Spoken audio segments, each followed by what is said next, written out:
बिस्मिल्लाहिर्रहमानिर्रहीम। अल्लाहुम्मा सल्लि व सल्लिम अला नबिय्यिना मुहम्मद व अला आलिहि व अस्हाबिहि व अहलि बैतिहि व अज़वाजिहि अजमाइन बिरहमतिका या अरहमर राहिमीन। भले प्रोग्राम में ज़मीन जे तख्ते ते भली जगह में अल्लाह ताला तवाई असां खे अचण जी सआदत नसीब फरमाया। रब करीम खां दुआ है अल्लाह ताला तवाई असां मिड़नी जो अचण वेहण ॿुधण ॿुधाइण पांजे रज़ा जे ख़ातिर पांजे बारगाह में मंजूर ऐं मक़बूल करण फरमाए। जिन दोस्तनि ही प्रोग्राम रखियो आ या इन में हिस्सो वरतो आ अल्लाह बाजारे खां दुआ है अल्लाह ताला उन्हनि जे माल इज्जत औलाद में बरकत फरमाए। अफसोस देर तमाम घणी थी वई। असांजा मेहमान खास बिरादर मोहतरम मोहम्मद इकबाल सुमरो साहब अल्लाह ताला संदन उम्र इज्जत में बरकत फरमाए। उन्हनि घणो इंतजार कियो। मौजू मेराज मुस्तफ़ा रजब जो महीनो इमामुल अंबिया के अल्लाह ताला हिन महीने जे हिकड़ी रात जे हिकड़े हिस्से में अध रात चइजे, रात जो चौथो हिस्सो चइजे न, रात जे हिकड़े हिस्से हबीबन करीमन के अल्लाह ताला पांजो कुर्ब नसीब फरमायो। आलमन बुजुर्गन खां ये गालियूं बार बार ॿुधूं पिया। कुरान पाक में आ हजरत मूसा अलैहिस्सलाम हिकड़े दफे अल्लाह से खां तलब कई त मुंहिंजा रब कलाम त थे थो, मुंहिंजा मिठड़ा रब मूंखे पाण त ॾेखार त मां तुंहिंजो बानो ॾिसां त मुंहिंजो रब कीअं। हजरत मूसा ईअं कुरान पाक में ॿियनि अंबियाउनि जी ॻाल्हियूं ॿिया आहिनि। हिकड़े दफे हजरत इब्राहिम अलैहिस्सलाम अल्लाह से खे अर्ज़ु कयो त रब अरनी कैफ़ तुहियल मौता, रब मूंखे ॾेखार त तूं मोलनि खे जीअरो कीअं कंदो आहे। नबी खुदा जो अल्लाह खे अर्ज़ु थो करे, कुरान पाक थो पढ़ा, रब अरनी कैफ़ तुहियल मौता, रब मूंखे ॾेखार त मोलनि खे जीअरो कीअं कंदो आहे। नबियन जो अबू नबी इब्राहिम अलैहिस्सलाम जंहिंजे पुश्त मुबारक इमामुल अंबिया साईं जन जो नसब हजरत आदम अलैहिस्सलाम हलंदे हजरत इब्राहिम अलैहिस्सलाम, हजरत इब्राहिम अलैहिस्सलाम जी नस्ल हजरत इस्माइल अलैहिस्सलाम इमामुल अंबिया साईं अल्लाह से अर्ज़ कई त रब अरनी कैफ़ तुहियल मौता। अल्लाह से जवाब में चयो त क़ाल अवलम तुमिन, तो जो इन ते ईमान नाहे त मां मोलनि खे जीअरो कंदो आहियां। हजरत इब्राहिम अलैहिस्सलाम कुरान पाक हजरत इब्राहिम अलैहिस्सलाम चयो त क़ाल भला, रब ईमान आहे वलाकिन यतमइन्न क़ल्बी, दिल के इत्मीनान ख़ातिर चवां थो त जेकर मुशाहिदो कयां त मोल जीअरो कीअं थो थिए। बहरहाल नबियनि जूं ॻाल्हियूं। अल्लाहु अकबर। ईअं हजरत मूसा अलैहिस्सलाम जी तलब अल्लाह ताला फरमायो त लन तरानी, ला तरानी न, लन तरानी माना हरगिज़ हरगिज़ न ॾिसी सघंदी। ला तरानी न ॾिसी सघंदी न, हरगिज़ हरगिज़ न ॾिसी सघंदी। रब तुंहिंजी मर्ज़ी। अल्लाह से फरमायो त भला थोरो जबल ॾे नज़र कर। कुरान पाक थो चए त अल्लाह ताला नूरानी तजल्लो कयो जबल ते त मूसा अलैहिस्सलाम बेहोश थी किरी पियो। मूसा अलैहिस्सलाम तलब खां पोइ जवाब इहो मिलियो। बुजुर्गन मुफसरन लिखियो त इमामुल अंबिया साईं हरम में अम्मा उम्म हानीअ जे घर में आराम में हा। अम्मा उम्म हानी मौलाना अब्दुल गफूर कासमी चो रहमतुल्लाह अलैह, अल्लाह ताला उन जे कब्र जे मथां करोड़ा रहमत जा मींहं नाज़िल फरमाए। उन्हनि फरमायो त अम्मा उम्म हानीअ जे नाले सां उन वक़्त में ॿ अमड़ियूं हुयूं। हिकिड़ी अमड़ साइण हजरत अली उल मुर्तदा जी भेण हुई उम्म हानी नाले सां, ॿी अमड़ साइण इमामुल अंबिया जी पुफी हुई जंहिंजो नालो उम्म हानी। हजरत मौलाना अब्दुल गफूर कासमी साहब फरमायो त इमामुल अंबिया पंहिंजे पुफीअ जे घर में आराम में हुया। जिब्रील अमीन अचे मुस्तफ़ा जे कदमनि खे चुमी ॾिनी। साईं जन सुजाग थी पिया, जिब्रील अर्ज कहीं मुझा सोना अजु मां खास कम से आयो हाँ अल्लाह ताला मुखे मोकलियो आ त मुझे महबूब के मूडे वठी आ तलब कोन आई वो तो मेरा बुधो आ ताई असा उन मुस्तफ़ा जा उम्मती आयो हजरत मौलाना अब्दुल्ला चांडियो जे अल्लामा भाऊ मोहम्मद इकबाल साहब चयो वो मानू जे चांडे साहब के डिठो या चांडे साहब के बुधो कुछ वक्त अग में मां हैदराबाद में हुम तो एक दोस्त बुजुर्ग मानू हो उन्हें मुखे बुधायो त हाई साहब ख्वाब में चांडे साहब की ज़ियारत थी ये ओचित मां डिठुम चांडे साहब से प्यार हो ओचित डिठुम दी आसमान ये ना पखिन से भरजी विंदो करे करे तमाम वडा वलर पखिन जा आसमान के भरे छडींदा ई मां डिठुम त आसमान ते महसूस कम त पखी हन उन्हनि दे निहारियम त डिठुम त पखी ना हन डिठुम त मानू हन उड़ंदा त वञन हिकड़ो मानू अग में आ अरे जेडी मन मुझे मथों आयो त डिठुम त वो मौलाना अब्दुल्ला चांडियो हो जिन मन मथों आयो त उन्हें भी मुखे सुञातो ख्वाब जी गाल के मुखे सुञाणे करे चे त फलाना हे ॾिस अल्लाह ताला जी मेहरबानी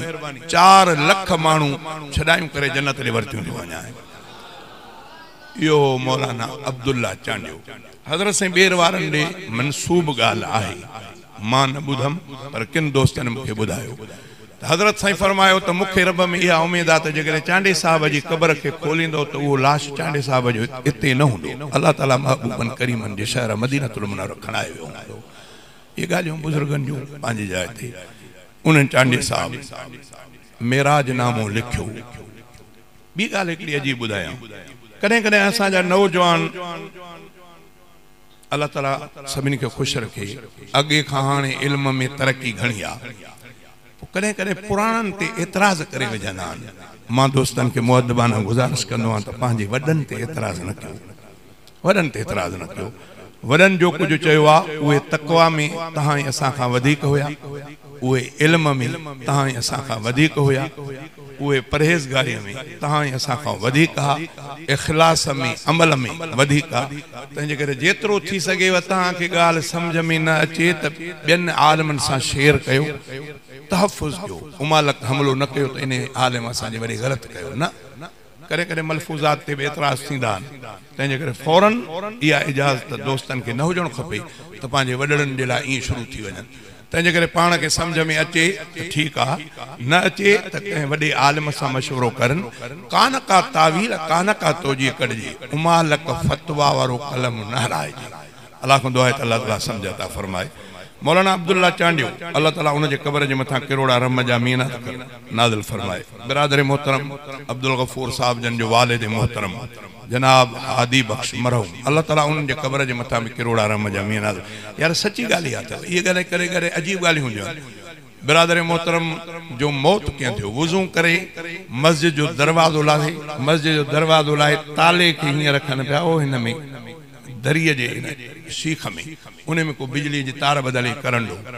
वुज़ू करे पाक साफ थी करे मस्जिद दर ते इहो मौत को मामूली ना है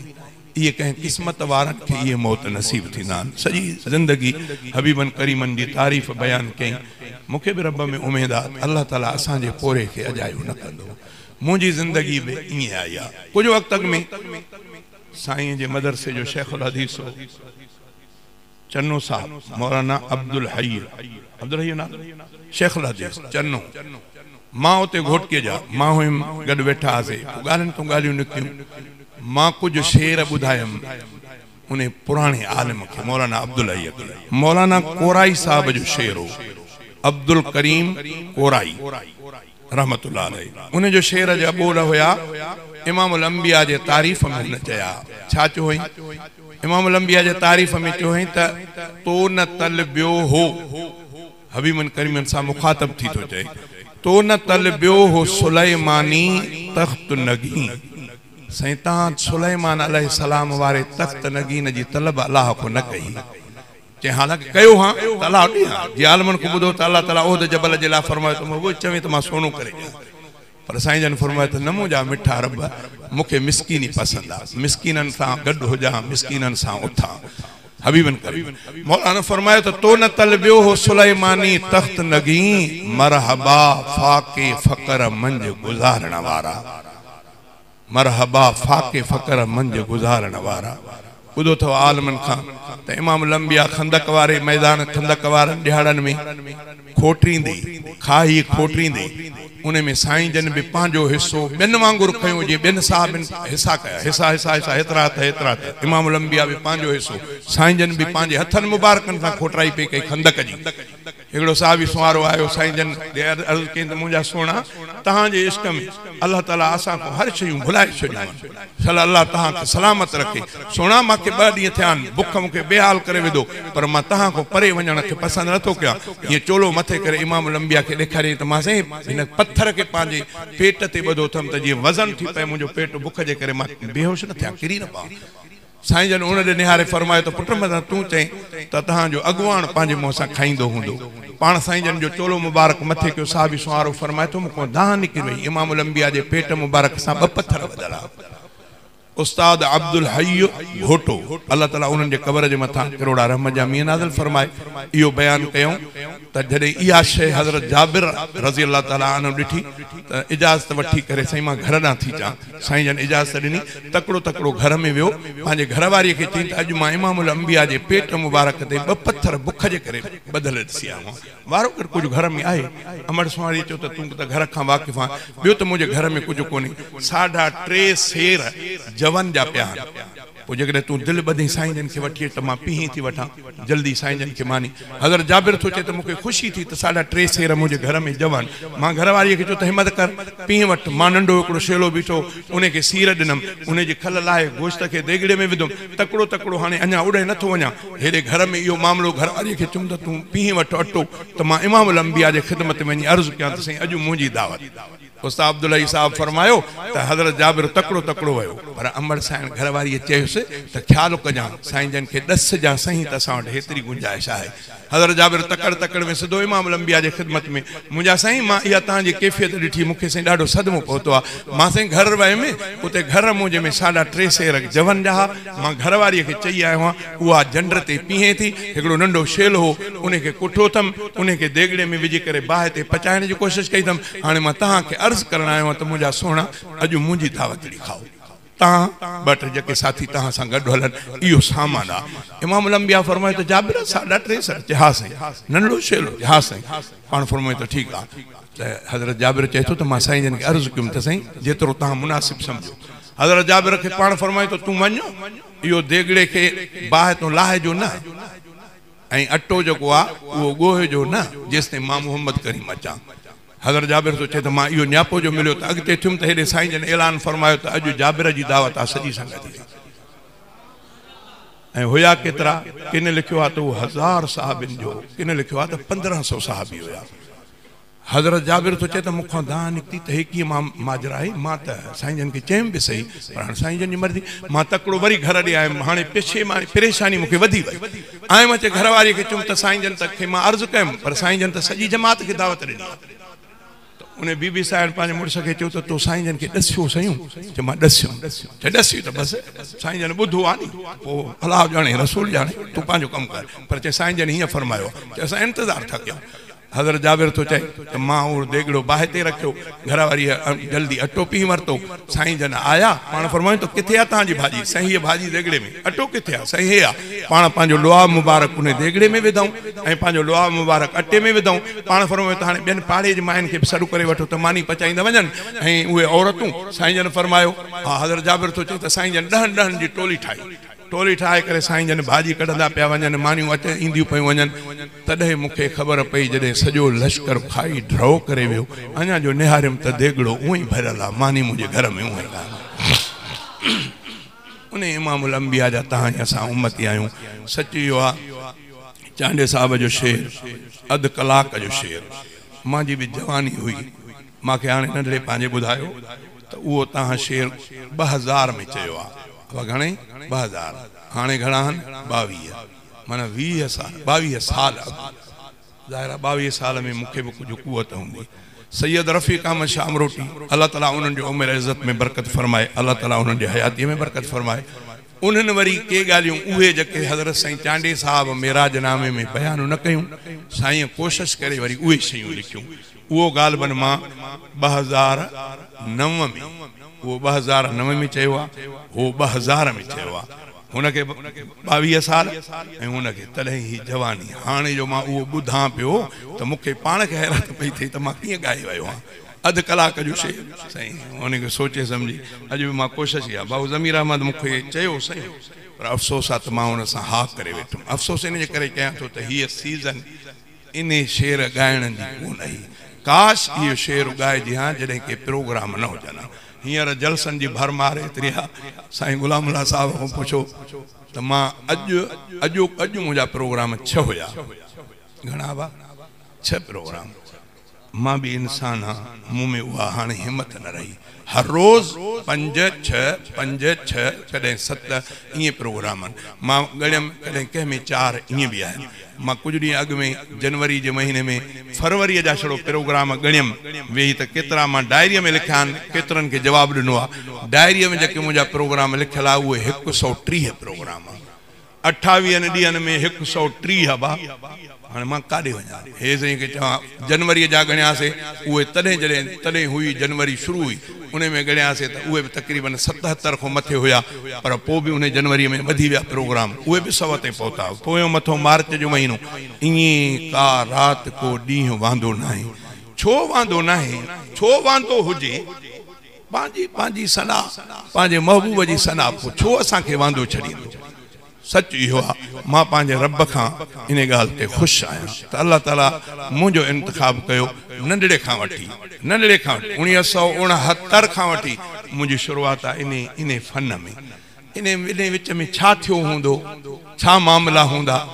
छा अजाइबात हूंदी, वो अल्लाह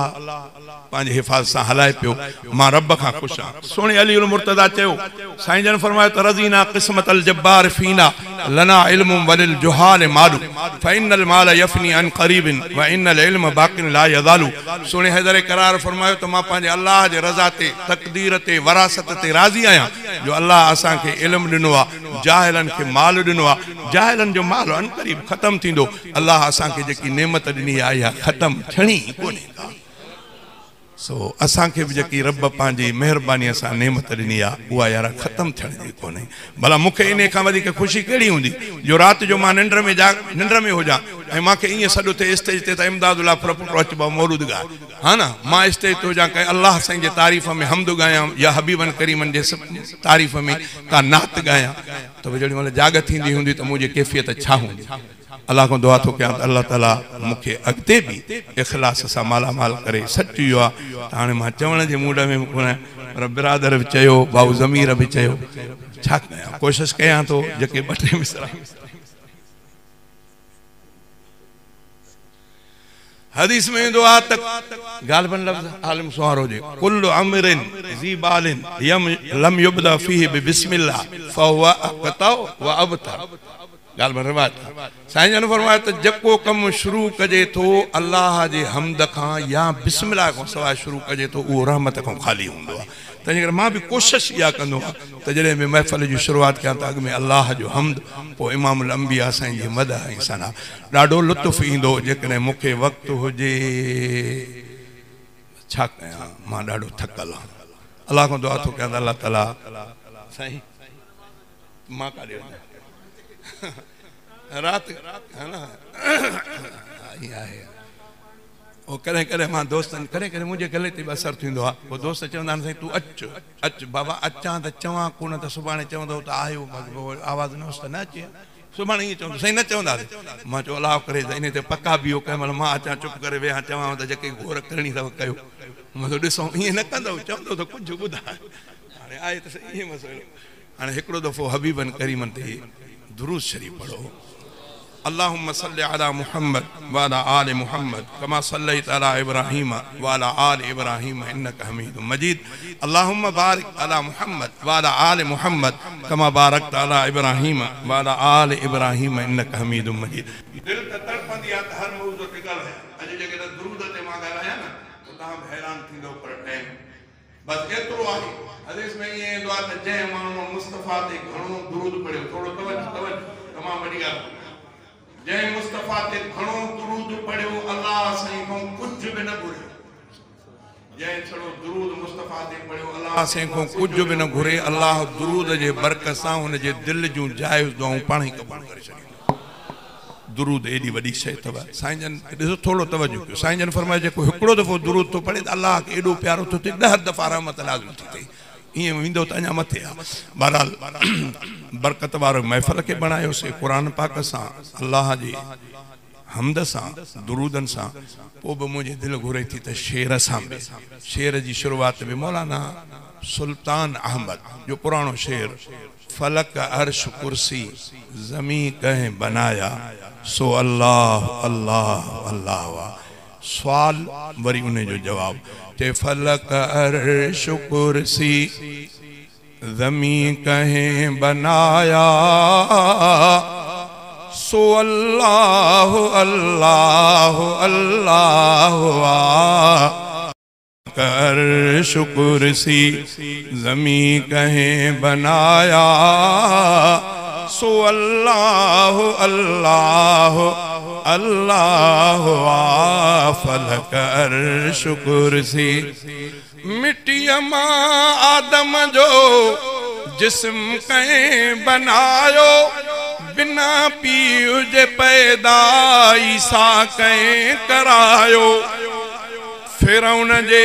झोलीअ में मूसा कहें निपायो फिरौन जे झोलीअ में मूसा कहें निपायो ज़मीन जे तख्ते ते नबीअ कहें घुराया सो अल्लाह अल्लाह अल्लाह फलक अर्श कुर्सी ज़मी कहें बनाया सो अल्लाह अल्लाह अल्लाह फलक अर्श कुर्सी कई जानवर था झंगन में गुजारने समर साण तिनखे नकी बाहि बारने असुर जो उथी पांजो साईं पुकारन असुर जो उथी पांजो साईं पुकारन उञायल बुखायल उहे कहें खराया सो अल्लाह अल्लाह अल्लाह फलक अर्श कुर्सी ज़मी कहें बनाया सो अल्लाह अल्लाह अल्लाह फलक अर्श कुर्सी करे कमन पंहिंजन में पंहिंजी सिधाई बिना मशवरे जे बणाई खुदाई सजी खल्क उन दर करे थी गदाई सजी खल्क उन दर करे थी गदाई बादल भर जी रहमत मीह कहें वसाया सो अल्लाह अल्लाह अल्लाह फलक अर्श कुर्सी कई साल सदियों गुजरी वियो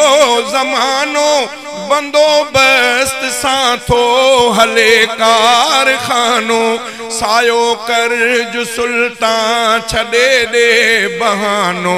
सायो कर्ज सुल्तान छॾे ॾे बहानो लखें कहें माराया लखें कहें जियारिया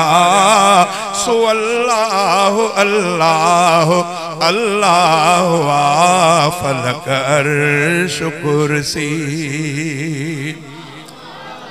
हमद में बटे सिटूं वरी हिकड़े कुछ सिटूं इमाम अल-अंबिया जी बधाई ते मुझे मोहम्मद मुरसल जे मट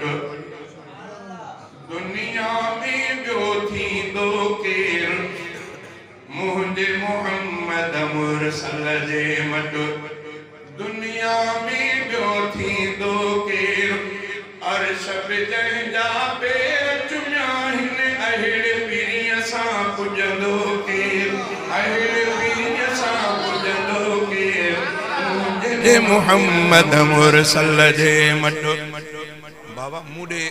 पैसा ईअं उछलियो न ईअं न